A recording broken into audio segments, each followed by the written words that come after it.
प्रिय विद्यार्थियों नमस्कार। बीएससी थर्ड ईयर के यूनिट थर्ड में general characters and classification of the reptiles है अपने सिलेबस में, जिसका आज हम अध्ययन करेंगे। मैं प्रेम सिंह चौहान से आचार्य सम्राट पृथ्वीराज चौहान राजकीय महाविद्यालय भीम से आपके लिए ये टॉपिक प्रस्तुत कर रहा हूँ।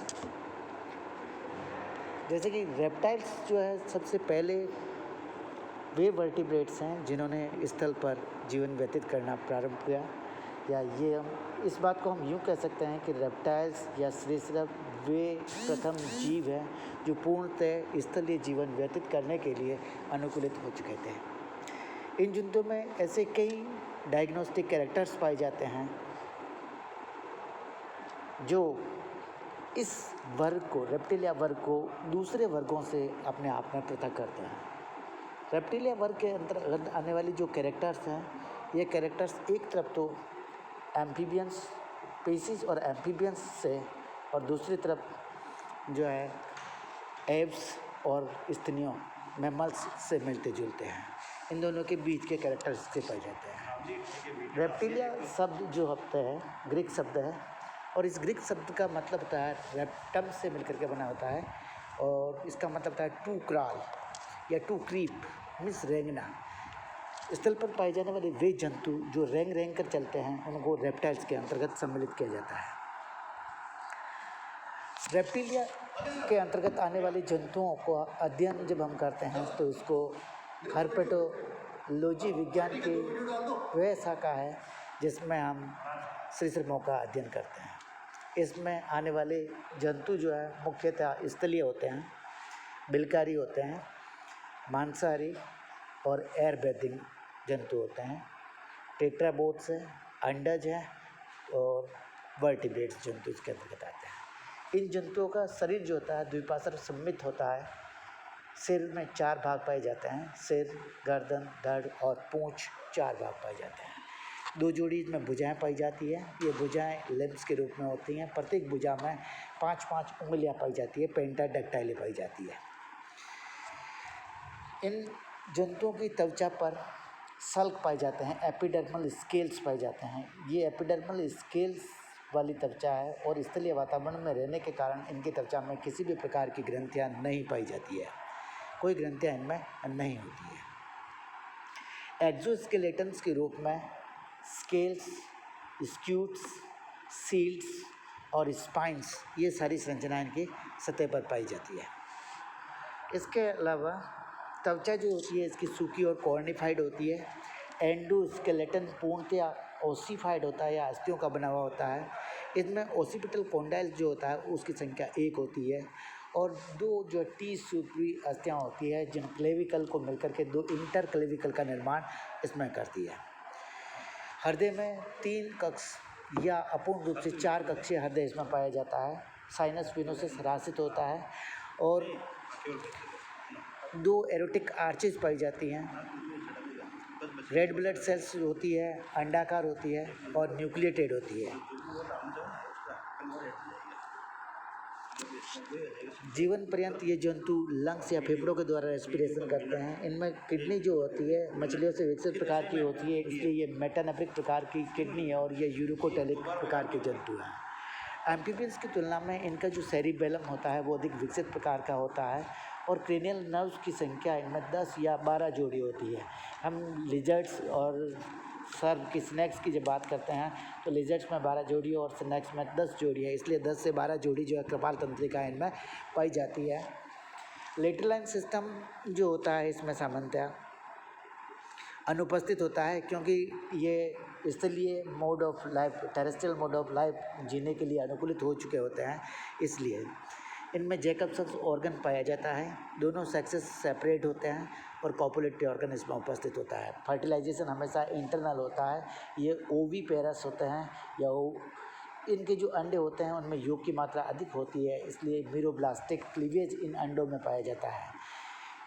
इनके जो अंडे होते हैं उन अंडों पर जो आवरण होता है वो लेदरी कवरिंग कहलाती है, और ये लेदरी कवरिंग इसलिए होती है ताकि जो पर्यावरण की शुष्कन की परिस्थितियाँ हैं उनसे इनको अपने आप को बचाए रख सके। इसलिए इसके अलावा जो अंडे होते हैं, अंडों में से जब जंतु का डेवलपमेंट होता है तो उसमें एक्स्ट्रा एम्ब्रियोनिक मेम्ब्रेन्स पाई जाती है। ये एक्स्ट्रा एम्ब्रियोनिक मेम्ब्रेन्स 4 प्रकार की होती है, एमनियन, कोरियन, एलेंटोस और योग सेक। 4 प्रकार की कोरियोनिक मेम्ब्रेन्स इसमें पाई जाती है, जिनके पश्चात इनका डेवलपमेंट होता है। इनमें मेटामॉर्फोसिस एब्सेंट होता है। नवजात जो होते हैं, जन्म लेते हैं, वो वयस्कों के समान होते हैं। ये वयस्कों का लघु रूप होते हैं जो बाद में परिवर्तित होकर के वयस्क में परिवर्तित हो जाते हैं। पेरेंटल केयर की प्रक्रिया इनमें एब्सेंट होती है। क्लासिफिकेशन की जब हम बात करें तो इसका क्लासिफिकेशन बोगर्ट ने दिया था और इसके लगभग 7000 से अधिक जातियाँ पाई जाती है। 7000 से अधिक इन जातियों को 16 ऑर्डर्स में वर्गीकृत किया जाता है, किंतु इन 16 ऑर्डर्स में से सभी ऑर्डर्स विलुप्त हो चुके हैं। केवल 4 ऑर्डर ही ऐसे ऑर्डर है जो जीवित हैं। इसका जो क्लासिफिकेशन है, इसके खोपड़ी में पाई जाने वाली टेम्पोरल रीजन में जो वैक्यूटीज होती है, टेम्पोरल वैक्यूटीज, उसके आधार पर इसका क्लासिफिकेशन कहा जाता है। और क्लासिफिकेटरी पोजीशन में रेप्टाइल्स को 5 श्रेणियों में विभाजित किया जाता है। रेप्टिलिया चूँकि एक क्लास है तो उसकी 5 सब क्लासेस बनाई गई है। ये 5 सब क्लासेस एनेप्सिडा, यूरिप्सिडा, पैरेप्सिडा, सिनेप्सिडा और डाइएप्सिडा कहलाती है। एनेप्सिड सबसे पहली सब क्लास है और एनेप्सिड का मतलब होता है एम इज विदाउट सिड्स मीन्स टेम्पोरल वैक्यूटिज से संबंधित है। तो वे रेप्टाइल्स जिनकी जो स्कल होती है वो स्कल पूर्णतः ठोस होती है और किसी भी प्रकार की टेम्पोरल वैक्यूटिज इसमें नहीं पाई जाती है, उनको एनेप्सिड्स के अंतर्गत रखा जाता है। इसके अंतर्गत एक ही ऑर्डर आता है किलोनिया। किलोनिया ऑर्डर को टेस्टिडिनेटा भी कहते हैं। ऑर्डर किलोनिया या टेस्टिडिनेटा। इसके अंतर्गत टर्टल्स, टोर्टोइज और टेराफिन्स आते हैं, जिनका शरीर अंडाकार होता है। भुजाएं में पज्जे और पादजाल दोनों ही पाए जाते हैं। शरीर के ऊपर कठोर कवच का बना हुआ आवरण होता है। थोरेसिक वर्टिब्रा ह्रासित होती है, लेकिन उदरीय वर्टिब्रा जो होती है इनमें पाई जाती है। इनके ऊपर पाए जाने वाला आवरण जो होता है, डोर्सल वाले आवरण को कैरापेसिस कहते हैं और वेंट्रल वाले को प्लास्ट्रॉन कहते हैं। इनकी जो थोरेसिक रिब्स होती है वो कैरापेसिस के साथ के संलग्न हो जाती है और खोपड़ी की जो छत होती है वो ठोस होती है, कोई टेम्पोरल वैक्यूटी इनमें नहीं है। इसलिए सिंगल नासा छिद्र पाया जाता है और पैलेटल छिद्र इनमें अनुपस्थित होता है। इनकी क्वाड्रेट जो होती है वो अचल होती है। स्टर्नम एब्सेंट होती है और दांत जो होते हैं, दांत रिप्लेस होकर उनके स्थान पर एक हॉर्नी बिक बन जाती है। अवस्करीय छिद्र इनमें अनुदैर्घ्य दरार के रूप में पाया जाता है। हृदय आंशिक रूप से कक्षकों में विभाजित और कॉपुलेटरी ऑर्गन जो है सरल प्रकार का होता है। 400 जातियाँ समुद्री कछुओं की आती है, जिन्हें टर्टल्स कहते हैं। टोर्टोइज स्थल पर रहने वाले को कहते हैं और टेरापिन्स जो है स्वच्छ जल में रहने वाले को कहते हैं। इन कछुओं का कुछ एग्जाम्पल है कीलोन, क्राइसेमिस, टेस्टिडो, ट्रायोनिक्स और डर्मोकिलस। दूसरी सब क्लास यूरिप्सिडा आती है। यूरिप्सिडा के सभी सदस्य विलुप्त हो चुके हैं, लेकिन इसकी जो खोपड़ी है उस खोपड़ी की दोनों दिशाओं में एकल पृष्ठ पार्श्व टेम्पोरल छिद्र पाया जाता है। ये पृष्ठ पार्श्व टेम्पोरल छिद्र नीचे की ओर स्थित होता है तथा पोस्ट ऑर्डर और सक्वा मुजल अस्थियों के द्वारा बंधित रहता है। तीसरी सब क्लास पैराप्सिडा कहलाती है और पैराप्सिडा में भी खोपड़ी के जो दोनों छिद्र हैं उन दोनों छिद्रों के पृष्ठ पार्श्व में टेम्पोरल वैक्यूटी पाई जाती है। ये भी नीचे की ओर होती है, किंतु ये सुप्रा टेम्पोरल और पोस्ट फ्रंटल अस्थियों के द्वारा बंधित रहती है। चौथी सब क्लास साइनेप्सिडा है। ये भी एक्सटेंड हो चुकी है, विलुप्त, और खोपड़ी की दोनों दिशाओं में इनमें एकल पार्श्व टेम्पोरल वैक्यूटी पाई जाती है। ये टेम्पोरल वैक्यूटी जो होती है पोस्ट आर्बिटल और सुक्वा मोजुल अस्थियों के द्वारा ऊपर की ओर जुड़ी होती है। लास्ट वाली 5वीं क्लास है जिसमें 2 टेम्पोरल वैक्यूटी पाई जाती है, इसके कारण इसको डायोप्सिडा कहा जाता है। खोपड़ी की दोनों दिशा में 2 पार्श्व टेम्पोरल छिद्र पाए जाते हैं। ये पोस्ट ऑर्बिटल और सुका मोजुल अस्थियों के बनी हुई एक छड़ होते हैं, उसके द्वारा दोनों छिद्र आपस में पृथक पृथक रहते हैं। इसके अंतर्गत 3 ऑर्डर आते हैं। इन 3 ऑर्डर को हम दूसरा, तीसरा और चौथा ऑर्डर कहते हैं, क्योंकि पहला ऑर्डर के रूप में हमने किलोनिया को पढ़ लिया था। इसलिए जो दूसरा ऑर्डर है वो कहलाता है रिंकोसिफेलिया, तीसरा ऑर्डर स्क्यूमेटा और चौथा ऑर्डर क्रोकोडिलिया कहलाता है।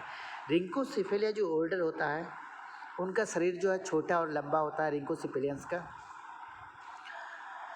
इसमें उंगलियों में 5 उंगलियां पाई जाती है भुजाओं के साथ में। त्वचा इनके कणिकादार होती है और सल्कों के मध्य पृष्ठीय कांटों की एक पंक्ति आश्रित रहती है। इनकी खोपड़ी जो है उसमें 2 टेम्पोरल वैक्यूटीज पाई जाती है, इसलिए द्विच्छेद्रीय है और उसमें नासारंध्र जो होता है वो पृथक पृथक होता है। पैराटल छिद्र में अवशेषी पीने लाई पाई जाती है। क्वाड्रेट्स में आंचल प्रकार की होती है और एम्फिसिलस प्रकार की वर्टिब्रा इनमें होती है। और एम्फिसिलस प्रकार की वर्टिब्रा का जो सेंट्रम होता है वो दोनों तरफ द्विउत्तल होता है। द्विउत्तल होने का मतलब ये है कि जो सेंट्रम होता है उस सेंट्रम की दोनों साइड आगे और पीछे की ओर जो होती है वो उतली होती है, इसलिए द्विउत्तल इसको कहते हैं। इसमें उदरीय रिब्स पाई जाती है। दांत एक्रोडोंट प्रकार के होते हैं। इनमें दांत जो होते हैं एक्रोडोंट प्रकार के होते हैं। एम्फिसिलस प्रकार की वर्टिब्रा पाई जाती है। हृदय आंशिक रूप से 4 कक्षों में विभाजित होता है। मेल्स में कॉपुलेटरी अंगों का अभाव होता है और इस आर्डर का प्रतिनिधित्व करने वाला एक जीनस टुआटोरा का कहलाता है। टुआटोरा का स्पिनोडोन पेनेक्टेटम कहलाता है। स्पिनोडोन पेनेक्टेटम जो होता है केवल न्यूजीलैंड के कुछ द्वीपों में पाया जाता है। तीसरा ऑर्डर स्क्वेमेटा कहलाता है। स्क्वेमेटा के अंतर्गत आने वाले जो प्रारूप होते हैं वो छोटे आकार के से लेकर के मध्यम आकार के होते हैं, लेकिन ये पिछले जो जंतु हमने पढ़े हैं उन जंतुओं की तुलना में अधिक विकसित प्रकार के होते हैं। इनमें पंजेदार भुजाएं पाई जाती है। छिपकलियों और सांपों में ये भुजाएं हो सकती है अनुपस्थित हो। बाह्य कंकाल के रूप में इसमें एपिडर्मल स्केल्स और सील्ड्स पाए जाते हैं और कार्टोस्पाइन्स होते हैं। स्कल जो होती है द्विछिद्री होती है। क्वाड्रेट इसमें चल प्रकार की होती है और इनकी वर्टिब्रा प्रोसिलस प्रकार की होती है। प्रोसिलस प्रकार की वर्टिब्रा वे वर्टिब्रा होती है जिनका सेंट्रम आगे से अवतल और पीछे से उत्तल होता है, उसको प्रोसिलस प्रकार की वर्टिब्रा कह लेती है। पसलियाँ जो होती है उन पसलियों में एक ही शीर्ष पाया जाता है, एक शीर्ष वाली पसलियाँ कहलाती है। इनमें एक्रोडोंट और प्लूरोडोंट प्रकार के दांत पाए जाते हैं और अवस्करीय द्वार इनमें अनुप्रस्थ होता है। हृदय आंशिक रूप से 4 कक्षों में विभाजित होता है और बहिर्सारित करने हो गए इनमें कॉपुलेटरी ऑर्गन पाया जाता है। इसमें सांप और छिपकलियों की 6000 जातियाँ आती है। सांपों को इन्हें दूसरे सब ऑर्डर बनाया गया है। ये सब ऑर्डर कहलाता है लेसरटीलिया और ओपियोडिया। लेसरटीलिया के अंतर्गत सारी छिपकलियाँ आती हैं और ओपियोडिया में अंतर्गत सारे सांप आते हैं। लेसरटीलिया को सौरिया भी कहते हैं। सौरिया में छिपकली के समान शरीर वाले सारे जंतु इसके अंतर्गत आते हैं और इसमें भुजाएं और मेखलाएँ ग्रिडिल्स होती है। इनमें गतिशील पलकें पाई जाती है। निकिटेटिंग मेम्ब्रेन्स होती है। इसके अलावा टिम्पेनम उपस्थित होती है। मैक्सिला पैलेटेंस और टेरिगोइड बोन्स जो होती है वो स्थिर होती है। मैंडिबल्स के 2 अर्धांश जो होते हैं वो 2 अर्धांश नॉन डिस्टेंसिबल टंग के द्वारा पाई जाती है। इसमें रीजनरेशन होता है। स्टर्नम, एपीस्टर्नम और यूरिनरी ब्लैडर उपस्थित होते हैं। प्री मैक्सिला पर कोन्स बनाने वाले दांत उपस्थित होते हैं और दोनों जो फेफड़े होते हैं वो समान रूप से विकसित होते हैं। सिंगल ऑसिपिटल कॉन्डाइल पाया जाता है और सेंट्रल हेमिस्फीयर जो है सेरिब्रल हेमिस्फीयर इनका थोड़ा सा विकसित प्रकार का होता है। क्रेनियल नर्व्स की संख्या इनमें 12 जोड़ी होती है, इसलिए हमने कहा था कि रेप्टिलिया के अंतर्गत क्रेनियल नर्व्स की संख्या 10 जोड़ी से लेकर के 12 जोड़ी तक पाई जाती है, क्योंकि 12 जोड़ी क्रेनियल नर्व्स छिपकलियों में और 10 जोड़ी क्रेनियल नर्व्स आगे वाले ऑर्डर जो सर्प का आएगा उसके अंतर्गत पाई जाती है। इसलिए इसके अंतर्गत 3800 जातियाँ आती है। इन 3800 जातियों में हेमिडेक्टाइलस है, कैलोटस, यूरोमेस्टिक्स, वायरेनस, कैमलियन, ड्रेको, हेलोडर्मा, इगुआना और ओपियोसोरस चैमिलियन, ये सारी जातियाँ इसके अंतर्गत आती है। इसका सेकंड जो सब ऑर्डर है वो ओपियोडिया कहलाता है। ओपियोडिया को सर्पेंटाइना भी कहते हैं। सर्पेंटाइना में जंतु का जो शरीर होता है वो सांप के समान होता है, लंबा और पतला शरीर इसके अंतर्गत आता है। इसमें भुजाएं अनुपस्थित होती है, लेकिन ऐसा माना जाता है कि बोआ और पाइथन 2 ऐसे सर्प हैं जिनमें रूडिमेंट्री ग्रिडिल्स जो है वो उपस्थित होती है। पलकों में निकिटेटिंग मेम्ब्रेन एब्सेंट। कान में से टिम्पेनम विलुप्त हो गई। मैक्सिला पैलेटेंस और टेरिगोइड बोन्स जो होती है वो सारी की सारी चलन हो गई और चल होने के कारण ये जंतु अब जितना इनका मुंह खुलता है उससे बड़े आकार के शिकार को निगल सकने में सक्षम होते हैं और बड़े आकार के शिकार को निगल रखने में से एस्टर्नम, एपिस्टर्नम और मूत्राशय इनमें एब्सेंट होता है। प्री मैक्सिला पर दांत पाए जाते हैं और जीवा पतली और द्विशाखित प्रसारणी होती है।